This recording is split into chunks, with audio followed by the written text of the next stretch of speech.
നമ്മുടെ മനസ്സിന് വല്ലാത്ത വൈഭവമുണ്ട്. നമ്മുടെ ബുദ്ധിക്ക് വേണ്ടത്ര വിവേകവും വിശേഷബുദ്ധിയും ഒക്കെ ഉണ്ട് നമുക്ക്. അനായാസേന മരണം വിനാ ദൈന്യേന ജീവിതം ദേഹിമേ കൃപയാ ശംഭോ ത്വയി ഭക്തിം അചഞ്ചലാം. ഇതാണ് വയസ്സായവരെപ്പോഴും പറയുക. അനായാസേന മരണം. ഒരു വിധത്തിലുള്ള ആയാസവും വിഷമവും ഇല്ലാതെ മരിക്കണം. എൻ്റെ പൂർവാശ്രമത്തിലെ അമ്മ, അവരുടെ അമ്മാമൻ, അവരൊക്കെ കുറേ സംസ്കൃതം വായിച്ച് രാമായണമൊക്കെ വായിച്ച് അങ്ങനെ ഉള്ള കൂട്ടരായിരുന്നു. അപ്പോൾ അമ്മയുടെ അമ്മാമൻ വയസ്സായി.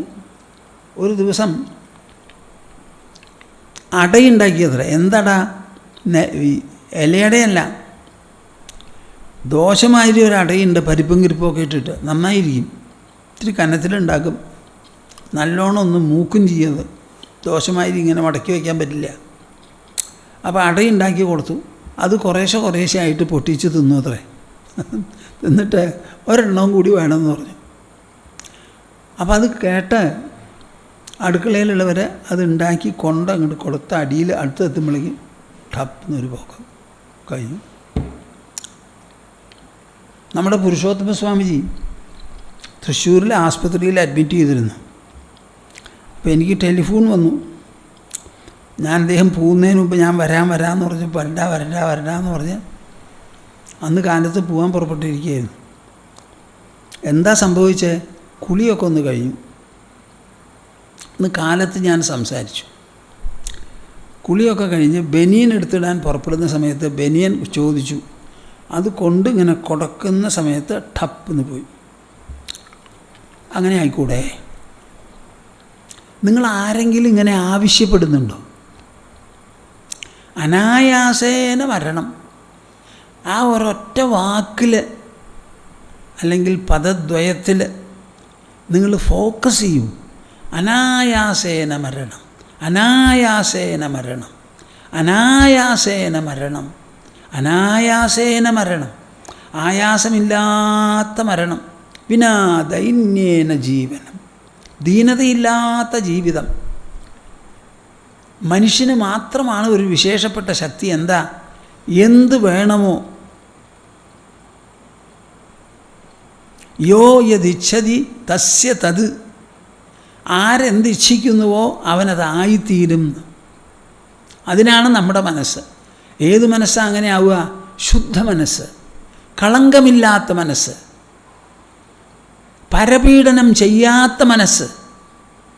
ഒരൊറ്റ ആൾ വെറുതെ കുറ്റം പറയുകയോ ദ്രോഹിക്കുകയോ നിങ്ങൾ ചെയ്യരുത്. മനസാ വാചാ കർമ്മണ. മനസ്സുകൊണ്ട് ദ്രോഹിക്കരുത്, വാക്കുകൊണ്ട് ദ്രോഹിക്കരുത്. കെട്ടിയ ഭാര്യ ആയാലും ക്രമം വിട്ട് ശകാരിക്കാൻ അവകാശമില്ല. ഇല്ല. ഭർത്താവിന് നല്ലോണം ആലോചിച്ചോളൂ. എവിടുന്നോ പിടിച്ച് കയ്യെ പിടിച്ച് കൂട്ടിക്കൊണ്ട് വന്നിട്ട് വായ നിറച്ച് ശകാരിക്കുക. നിങ്ങൾക്ക് വേറെ ജോലിയൊന്നുമില്ല. ആര് തന്നു ഇതിനുള്ള അധികാരം? ക്രമം വിട്ട് മക്കളെ ആയാലും ശിക്ഷിക്കാനുള്ള അധികാരം അച്ഛനില്ല, അമ്മയ്ക്കും ഇല്ല. മക്കളിൽ കുട്ടികൾക്ക് ദോഷമുണ്ടാവാം.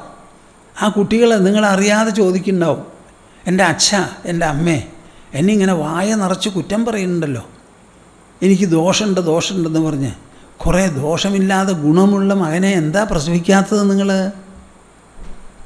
എന്നിലുള്ള ദോഷം ഞാൻ പിടിച്ചു വലിച്ച് കാറ്റിന്ന് എടുത്തതാ. ദോഷവൃത്തി മനസ്സിൽ എങ്ങനെ ഉണ്ടായി? എൻ്റെ ശരീരത്തിൽ എന്തെങ്കിലും ഒന്ന് ഞാൻ ഉണ്ടാക്കിയിട്ടുണ്ടോ? സമ്പാദിച്ചിട്ടുണ്ടോ? എൻ്റെ തലച്ചോറ് ഞാൻ രൂപപ്പെടുത്തിയതാണോ?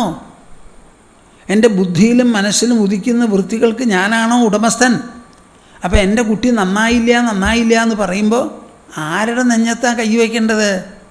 മറുപടി പറയണപ്പാ. ക്രമം വിട്ടൊരൊറ്റ കാര്യം ചെയ്യാൻ പാടില്ല. പരപീഡനം പാടില്ല. പരോപദ്രവം തീരെ തെറ്റ്. എല്ലാവരും നന്നാവട്ടെ എന്ന് വിചാരിക്കുന്നതല്ലാതെ ആരും നശിക്കട്ടെ എന്നൊരു വിചാരം നിങ്ങൾക്കുണ്ടാവരുത്. അതാണ് ശുദ്ധി, അതാണ് പവിത്രത. അങ്ങനെ പവിത്രമായ ഒരു മനസ്സുണ്ടെങ്കിൽ ആ ആൾ കഷ്ടപ്പെടാതെ പോകും. പറഞ്ഞോളൂ.